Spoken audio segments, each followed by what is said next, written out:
Assalamualaikum warahmatullahi wabarakatuh.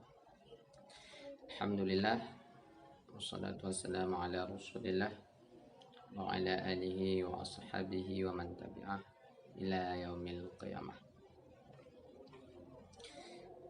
Dalam kitab Diwaqihil Anwaril Al-Qudusiyah fi Ma'rifatil Qawaid Sufiyah karangan Al-Imam Al-Alamah Syekh Abdul Wahab Asy-Sya'rani disebutkan bahwa ada salah satu amalan yang dimana dengan amalan tersebut dapat mencegah hati kita menjadi hati yang mati, hati yang keras.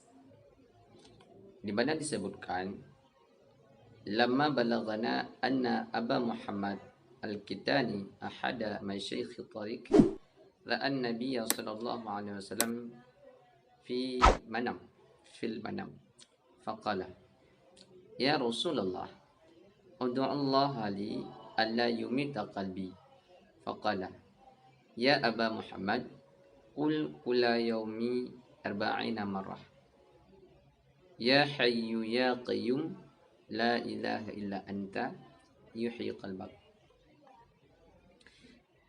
Bahwa sungguh Aba Muhammad Al-Kitani yang merupakan salah seorang guru tarikah, beliau pernah berjumpa Nabi sallallahu alaihi wasallam fil manam, dalam tidur. Beliau bermimpi berjumpa dengan Nabi. Faqala, maka beliau berkata kepada Rasulullah sallallahu alaihi wasallam, ya Rasulullah, ud'u Allah li alla yumita qalbi. Wahai Rasulullah, minta olehmu kepada Allah agar tidak mematikan hatiku, agar Allah tidak mematikan hatiku.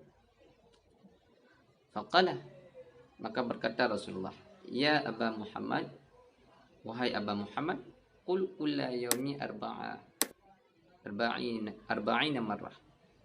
Wahai Aba Muhammad, katakan olehmu pada setiap hari, yaitu sebanyak 40 kali, ya Hayyu ya Qayyum la ilaha illa anta, niscaya Allah akan menghidupkan hatimu. Maka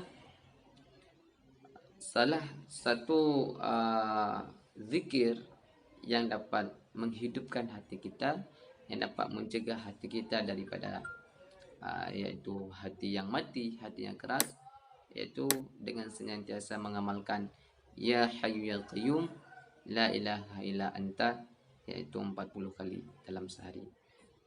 Semoga Allah senantiasa menghidupkan hati kita dan menjadikan kita sebagai hamba yang bertakwa kepada Allah Subhanahu wa taala. Amin ya rabbal alamin. Wallahu a'lam bishawab. Assalamualaikum warahmatullahi wabarakatuh.